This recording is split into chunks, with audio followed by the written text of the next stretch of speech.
For almost 100 years, in big cities with 100 skyscrapers and tiny towns with one stoplight, on college campuses and Native American reservations, in churches too many to count, hundreds of thousands of men and women and boys and girls have made hundreds of thousands of life-changing decisions.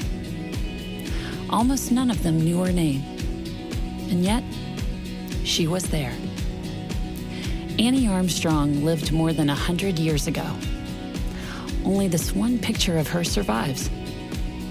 History could have easily forgotten her.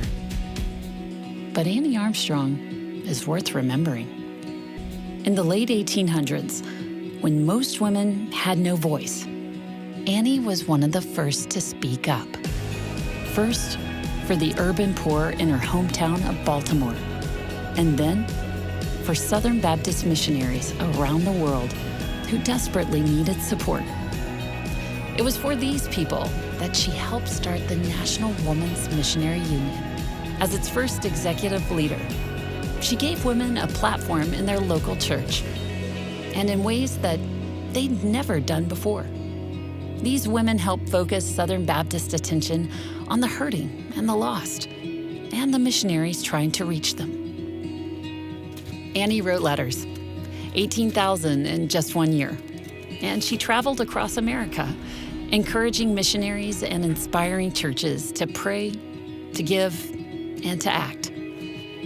She worked long hours, paid her own expenses, and refused to accept a salary. And in the darkest days of the Depression, right before she died, an offering was named after her. Today, the Annie Armstrong Easter Offering helps missionaries in the U.S. and Canada start new churches and meet needs through Compassion Ministries. Over the years, Southern Baptists have given more than $1 billion to that offering, and 100% of it, every penny, has gone straight to the mission field. There's still work left to do.